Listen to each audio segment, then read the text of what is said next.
Assalamualaikum warahmatullahi wabarakatuh. Perkenalkan nama saya Riko Atika dengan NIM F1F1 239 dari kelas A. Di sini saya akan menjelaskan mengenai farmakonosi dan fitokimia. Berikut penjelasannya. Yang pertama itu ada farmakonosi, merupakan penggabungan dua kata dalam bahasa Yunani, yaitu ada farmakon yang artinya obat dan konosis yang artinya pengetahuan.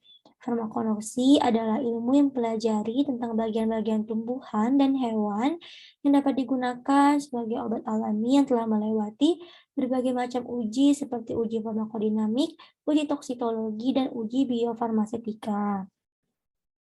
Adapun sejarah dari farmakonosi, pada tahun 2500 sebelum Masehi telah terdapat simplicia, yaitu ada kulit delima, opium, adas manis, madu, ragi, dan minyak jara.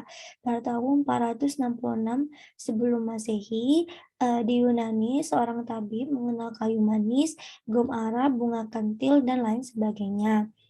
Pada tahun 1737, ada ahli botanis Swedia bernama Linnaeus menulis buku Genera Plantarum yang merupakan buku pedoman utama dari sistematika botani. Selanjutnya, pada tahun modern, dirintis oleh Martius dengan bukunya telah menggolongkan simplicia menurut segi morfologi dan cara-cara untuk mengetahui kemurnian simplicia.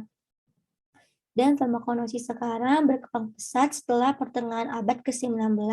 Saat ini sudah sampai pada usaha-usaha isolasi, identifikasi, dan teknik-teknik kromatografi untuk tujuan analisa kualitatif dan kuantitatif.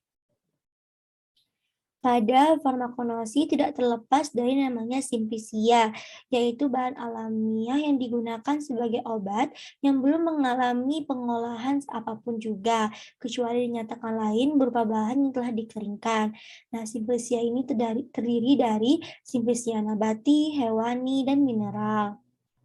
Adapun pemeriksaan dari simplicia secara organoleptik untuk mengetahui bau, bentuk, dan rasa. Nah, secara mikroskopik yaitu pengamatan terhadap irisan melintang dan terhadap serbuk.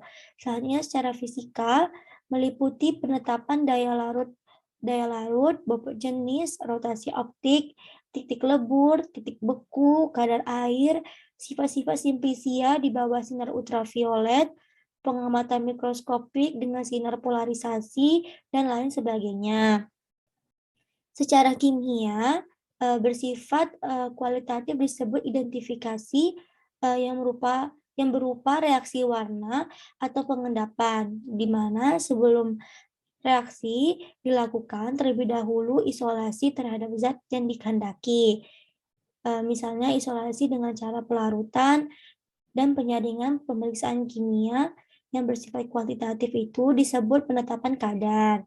Dan yang terakhir, secara hayati atau biologi, pada umumnya bersifat penetapan potensi zat yang berkhasiat.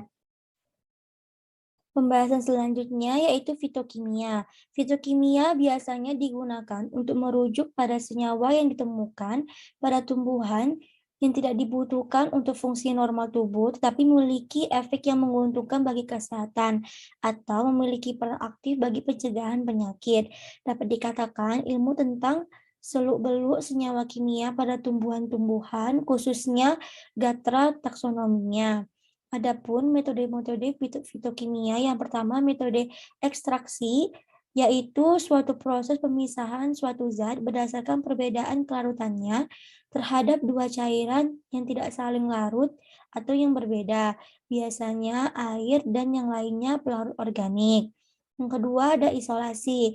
Nah, isolasi ini adalah proses pengambilan atau pemisahan senyawa bahan alam dengan menggunakan pelarut yang sesuai.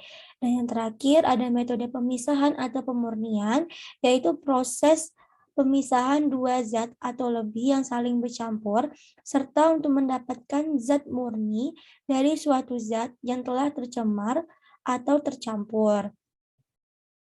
Baiklah, sekian yang bisa saya sampaikan mengenai farmakognosi dan fitokimia. Terima kasih. Wassalamualaikum warahmatullahi wabarakatuh.